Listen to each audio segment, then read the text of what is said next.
আমি এখানে সম্ভবত একমাত্র ব্যক্তি যে একটা পজিশন ডিফেন্ড করার জন্য আছি, বাকি সবাই গেস্ট হোস্টাইল কিনা আমি জানি না। আমাদের আলোচনায় অত্যন্ত বিজ্ঞ আইনজীবী এবং আন্তর্জাতিক অপরাধ ট্রাইব্যুনালের সাবেক চিফ প্রসিকিউটর মহোদয় এবং আরো যারা প্যানেলিস্ট এবং ছাত্রপক্ষ যারা আয়োজন করেছে সবাইকে আমি অভিনন্দন জানাচ্ছি। জুলাই সনদ এবং গণভোট এই বিষয় নিয়ে আলোচনার বিষয়।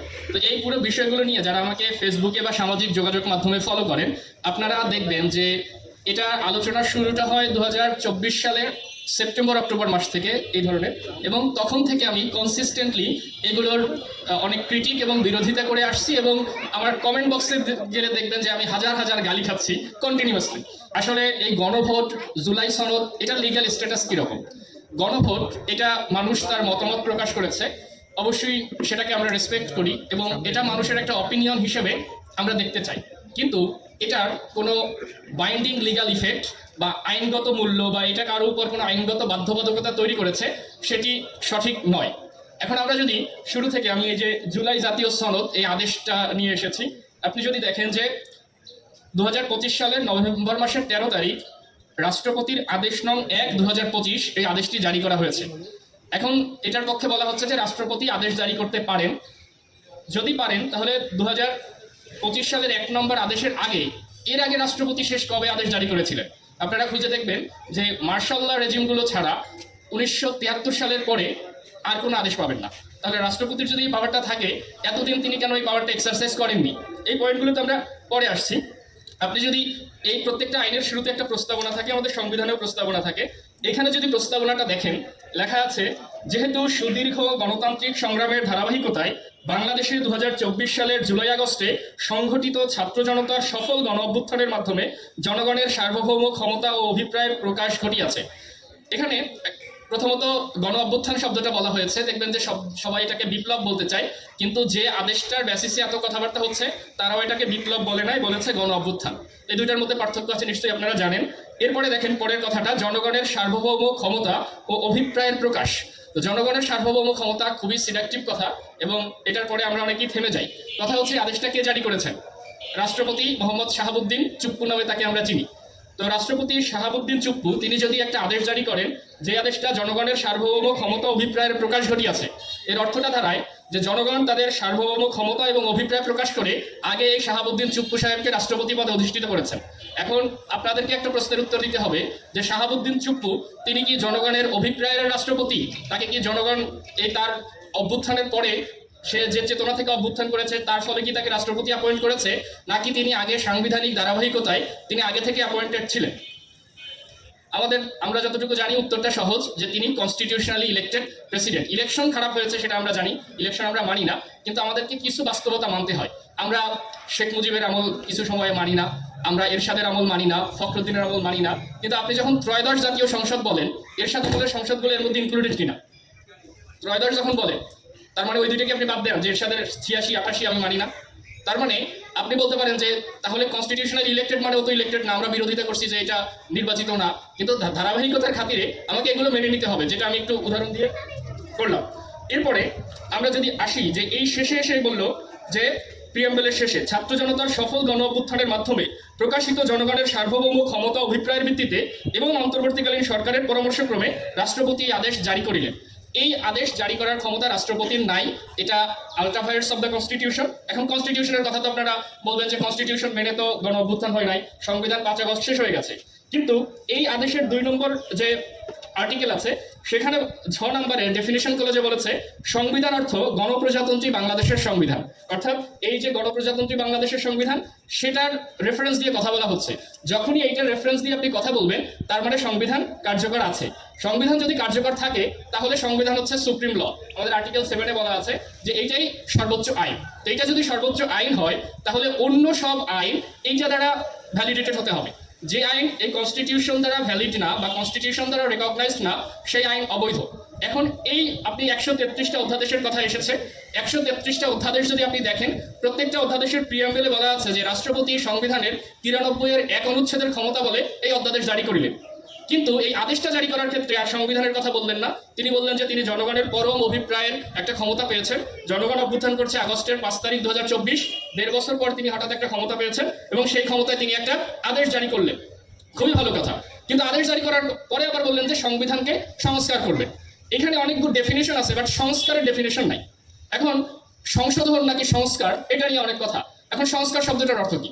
আমরা জানি সংবিধান সংশোধন হয় অথবা একটা নতুন করে সংবিধান তৈরি করা যায়, দুইটা কাজ করা যায়। সংস্কার কিভাবে করে? অনেকে বলতেছে না সংশোধন করলে হবে না, সংস্কার করতে হবে। হয় তোমার অপশন নতুন একটা বানাও অথবা তুমি সংশোধন করো।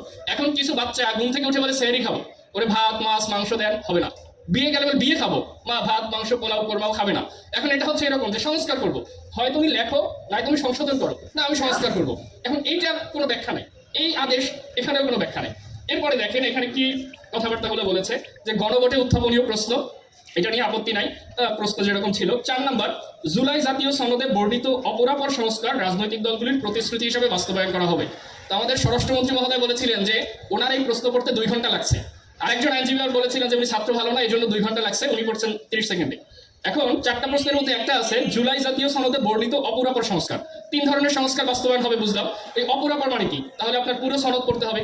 তো পুরো সনদ নিশ্চয়ই 30 সেকেন্ডে পড়া যায় না, থাকলেও এত মেধা আমাদের নাই, যাদের আছে তাদেরকে আমরা অবশ্যই সম্মান এবং শ্রদ্ধা করব। এরপরে আমরা পরের জিনিসগুলো দেখেন, আর্টিকেল 7, সংবিধান সংস্কার পরিষদ গঠন, উহার কার্যাবলী ও বিলুপ্তি। এখন আমি একটা কথা বলি যে সংবিধান যদি সুপ্রিম ল হয় তাহলে এই সংবিধান এটা সংশোধন হবে কিভাবে, এটা সংস্কার হবে কিভাবে, এটা এই সংবিধানের মধ্য থেকে আসতে হবে। আমাদের সংবিধানে আর্টিকেল 142-তে সংবিধান সংশোধনের প্রক্রিয়া বলা আছে। আপনি একটা বলতে পারেন যে এই সংবিধান কার্যকর নাই, তখন আপনাকে নতুন একটা সংবিধান করতে হবে, কিন্তু সেটা কার্যকর আছে। কিভাবে আছে? আপনার 5 আগস্টের পর থেকে যতগুলো কাজ হয়েছে সবগুলোই কনস্টিটিউশন মেনে হয়েছে। ইভেন এই যে ইলেকশন, আমি সংক্ষিপ্ত করতে বলা হয়েছে, আমি এই দিক থেকে হয়তো শেষ করে দিব। এই ইলেকশনটা কিভাবে হয়েছে? আপনি যদি নির্বাচনের তফসিল দেখেন, এই তফসিলে বলা হয়েছে যে একটা নির্বাচন প্রয়োজন। কেন প্রয়োজন? একটা সংবিধানের আর্টিকেলের কথা তফসিলে বলা হয়েছে। আপনারা বলতে পারবেন যে এটা কত নম্বর আর্টিকেলের কথা বলেছে? অনেকেই ইলেকশন কমিশনের যে আর্টিকেলগুলো আছে 123, 24 ওইসবগুলোকে রেফার করেন, বাট আপনি দেখবেন যে নির্বাচনের তফসিলে বলা আছে আর্টিকেল 65-এর কথা, যে যেহেতু বাংলাদেশে একটি জাতীয় সংসদ প্রয়োজন, সুতরাং একটা নির্বাচন প্রয়োজন, নির্বাচনের তফসিল আমি এই ঘোষণা করলাম। তো সংবিধান কিভাবে সংস্কার হবে সেই রুলস সংবিধান থেকে আসবে, তাহলেই বলি আমরা সুপ্রিম। এখন সংবিধান এইটা আমি বললাম এটা সুপ্রিম, বাট এইটার সংশোধন বিয়োজন কিভাবে হবে সেটা যদি বলেন এই আইন দ্বারা নির্ধারিত হবে, তাহলে এইটা আর সুপ্রিম থাকে না। এটা সুপ্রিম থাকা না থাকার অর্থ হচ্ছে এটা ওই ট্রাফিক আইন, মাদকদ্রব্য নিয়ন্ত্রণ আইন, ওরকম একটা অন্য একটা অর্ডিনারি একটা পার্লামেন্ট হয়ে যায়। এখন আপনি একদিকে বলছেন যে সংবিধান আমি মেনে চলছি, সংবিধানের অধীনে শপথ দিচ্ছেন, সংবিধানের অধীনে নির্বাচন করছেন, পার্লামেন্টে যাচ্ছেন, আবার আরেকটা বলছেন যে এই সংবিধান এই সংশোধন সংস্কার করা হবে একটা আদেশের অধীনে, যে আদেশটার কোনো লিগ্যাল বেসিস নাই। এখানে একটা ডেঞ্জারাস কথাবার্তা আছে। এই যে 4-এর 3 নম্বর প্রশ্ন, জাতীয় সনদে রাজনৈতিক দলগুলোর ঐক্যমত্য হইয়াছে সেগুলো বাস্তবায়নে আগামী সংসদ নির্বাচনে বিজয়ী দলগুলো বাধ্য থাকবে।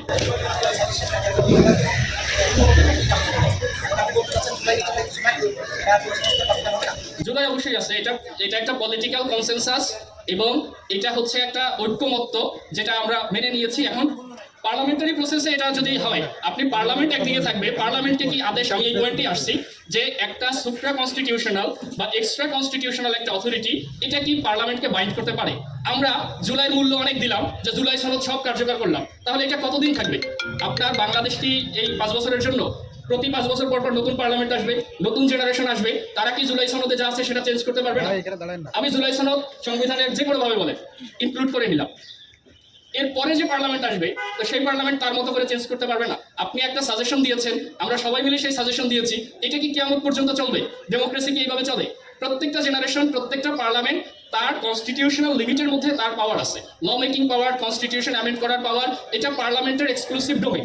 সে শুধু কনস্টিটিউশনাল লিমিট দ্বারা বাউন্ড যে এটা আমরা করতে পারবো না। কিন্তু এখন যদি আমরা বলি যে এই জুলাই সনদ করে দিলাম, ধরেন সংবিধান সংশোধন প্রশ্নে গেল, সংস্কার প্রশ্নে গেল, এটা আমরা সংবিধানের 18তম সংশোধনের মাধ্যমে অন্তর্ভুক্ত করলাম।